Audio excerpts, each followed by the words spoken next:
Well, gosh, these are pretty phones, aren't they? I mean, the curved glass just does look pretty darn cool on these. Obviously, this one's going to be a little bit more striking. It was pretty neat when the Note Edge came out and there was, well, curved glass on one side. Now we're upping the ante with two here. First important thing, notice the size difference. No kidding. For those of you who've already thought about the Galaxy S5 versus the Note 4 back when those were the newest guys on the block, same consideration here. You get a 5.6-inch display with the Note Edge. You get a 5.1-inch display, so a half-inch more diagonal is considerable, and that's really nice, but it also means a lot more to hold in the hand. Gee, yeah, important thing to consider. Next thing, and most important thing, and I know a lot of you guys are real swift and you've already learned this, but for some of you who are just jumping in and learning about these things, yes, we have a side display here, and you can set it to be active on either side. You must first turn it off for it to do much of anything, and then you do the magic genie wipe. So here we have our side display now. That's just about all it does, and it can act as a bedside clock. You can put it on either side. You can have stocks, RSS feeds if you want on it, carrier usage statistics. Not too much going on there. Either side, and one of the reasons you can have it on either side of this is because it's all one single display. All it's doing is just drawing some pixels on the side. With a Note Edge, this is a separate 160 pixel wide display that is built into the side of it. Pretty interesting stuff there, right? So it acts independently. It can always be available. The phone is turned on right now. Notice we have functionality. If I want to launch the camera or Google Play Store or whatever program that I have on here, I can just tap on that. It's got a built-in launcher. More stuff I can launch right there. Then we've got the weather thing. We've got the S-Note one. We've got calendar events. You can add a bunch of these. There are third-party ones right now. A lot of applications actually make use of it and put controls along the top edge, which is handy particularly for video playback programs like Hulu, Netflix, that sort of thing. So it gets things out of your way. Also, when notifications come in, instead of piling up and blocking whatever you're looking at on the screen, it just comes in and scrolls on the side edge, which is pretty handy. So an edge that actually has functionality is the Note Edge. The edge that's just here to look pretty, that would be the Galaxy S6 Edge. Now, pretty does count, and this is, I would say, most people would say this is the prettier phone. It's just stunning to look at. It's a unibody design. We have genuine metal along the sides, which the Note Edge has, glass back and front, available in black, white, gold, and depending on your country, if you're in Europe, you can get it in, it's either green or blue. The Galaxy S6 and the S6 Edge get two different color options in Europe. So yes, this is the more modern and pretty phone. This was the beginning with the Note Edge of Samsung's attempt to redesign their phones to make them look better, but they really didn't realize that vision until the Galaxy S6 and S6 Edge. I'm sure in the fall of 2015 we'll see the Note 5 and hopefully the Note Edge 2, but it's going to be quite a few months before this guy goes off the market. It's not a bad looking phone either though. Again, we get the metal here. It's painted to match body colors. This is available in black or white, though white's kind of hard to find. And on the back, the usual Samsung faux leather, really plastic back on it. But the important thing is unibody phone, Galaxy S6 Edge and regular Galaxy S6.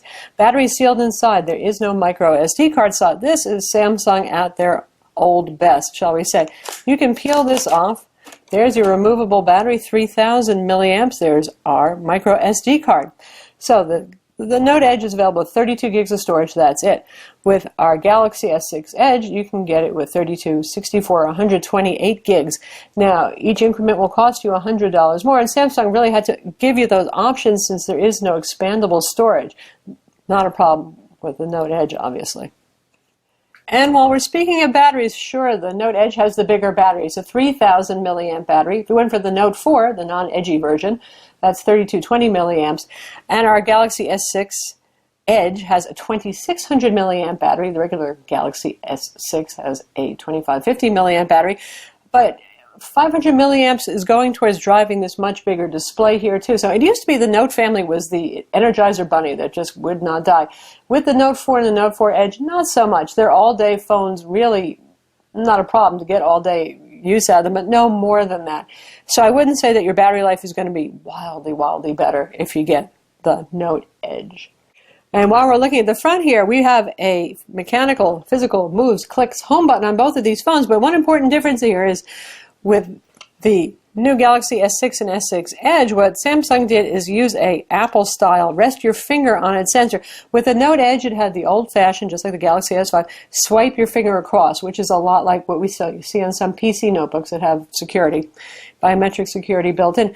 It's hit or miss. It's okay. I would say it's about 80% of the time, and it's much harder to just, try to get all lined up, and it would tell you, line your finger up. You didn't do it. So with this here, on the S6 Edge, you just click the button, rest your finger. It works like all the time, unless your finger is wet or dirty, which is fair enough. If your fingerprint's obscured by either moisture or by junk, it's not going to work. So better fingerprint scanner here, which can make usability of the phone really quite a bit different for those of us who actually want to use some sort of security. Both displays are Super AMOLED 2560 by 1440 resolution. That's not counting the extra little Edge display on the Edge model there. Really close. Obviously, the pixel density won't be quite so high on the Note Edge because it's bigger, but it's still supremely high, wildly high. Nobody's eyes are going to see individual pixels on either of these. They both have the same color options that you can set on here for adaptive color brightness and for different color balance setting saturation levels too. Here's a difference that is temporary, and that's the operating system and the version of TouchWiz. We have Android 5 Lollipop with the latest version of TouchWiz that tries to go with the material design look. It's a little cleaner, it's a little bit less cluttered, as we take a look here, than the previous version of TouchWiz. KitKat 4.4 is still for the Note 4 and the Note Edge, but Lollipop is emerging now along with Samsung's updated UI for material design. The differences are subtle, but you appreciate them. Some things are just a lot less clunky. But you can see how similar they still look despite running the different versions right now of software. So they'll be on par soon. It's worth mentioning for now. Next thing, processor, CPU here. With our Note Edge, now this is getting a little confusing here because for those of us in the United States, we have the Snapdragon 805 quad-core, clocked at 2.7 gigahertz. I know some of you folks overseas actually get this with the Exynos CPU, which is a previous generation. 32-bit CPUs, 3 gigs of RAM. And with this here, we get the Exynos, no matter where you are, 7420, which is the latest, greatest, and that is an octa-core, 4 high-power, 4 low-power cores. Only 4 cores operate at the same time, so functionally it acts like a quad-core processor still, just for power efficiency, high-power versus low-power cores. Clocked at 2.1 gigahertz. Which one does better on benchmarks? Well, the later generation does. They both are top performers near the top of the charts, though. Some benchmarks are just very close, actually. I mean, they're running at the same display resolution, so 3D benchmarks within 2,000 points, say 19,000 on something like 3D Mark versus 21,000 for the Galaxy S6 Edge. For something like Geekbench, the processor single core goes from around 1,100 for our Snapdragon 805 to a very impressive 1,1600. In practice, both of these guys are extremely fast. Honest to goodness, there's really no software that's going to take that much advantage of clock speed. I mean, these things are as powerful as laptop computers from 5 years ago. I wouldn't obsess on that too much. You're still getting very fast stuff here either way. And given the way the Snapdragon 810 has gone so far, I wouldn't be wishing for the Snapdragon 810 to be jumping into that Note Edge anyway. Looks like the way Samsung's going, probably the next version of the Note may also have a Samsung Exynos processor. When it comes to 32 versus 64-bit, by the way, the biggest advantage is being able to address more RAM. Since RAM is permanently installed on these at 3 gigs, it's the ability to address 4 gigs or more. It's immaterial. You can't upgrade the RAM on these guys. If the program and the operating system is well optimized for 64-bit, Lollipop has optimizations for 64-bit. You can see some speed increases. So far, very few applications are actually taking advantage of 64-bit yet. It's going to be a slow road. It's not like Apple, where they made developers pretty much compile over to 64-bit when they came out with 64-bit CPUs for the iPhone. So again, I really wouldn't make too much of a big deal about that one. Now, getting back to the Edge display one more time. Yes, it's durable. You can drop it. Yeah.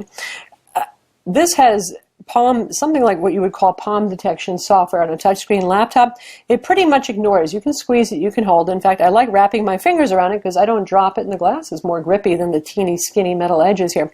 So not much to worry about. With the Note Edge, because it has that always active, always available display when the phone is turned on, if you rest your hand here, it has something of an attempt at palm rejection, but sometimes I notice if I'm also doing something else on screen, it will get confused and it sometimes will do the wrong thing. It's not a huge problem with this, but it's the nature of the display. Since this is always on and always functional, well, you have to be mindful when you touch it.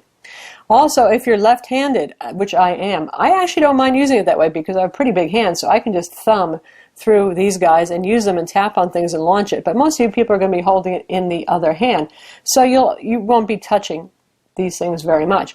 But Samsung's solution, if you're left-handed and you're not cool with holding it in your right hand like I do here and using your thumb, is to use it upside down. It has a left-handed mode, which is having the button up top, the home button. Kind of weird, right? But it is available there.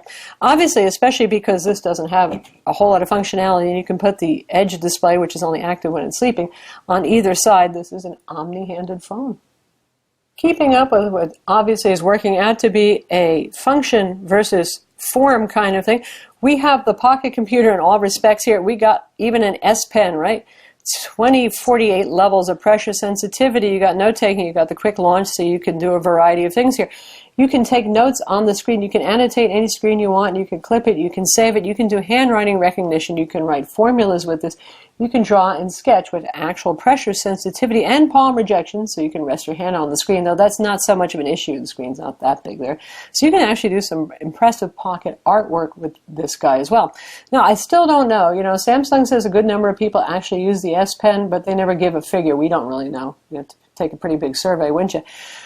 So how important that is to you, only you know. If you're a big-time note-taker, a lot of people like to use the pen actually when they're on the phone and they need to jot down something. It's a pretty easy way to deal with taking notes without switching apps and trying to type while you're listening to the person on the phone and all that sort of thing. So yet another high-end functionality feature here, which is obviously what our big friend is all about. So how about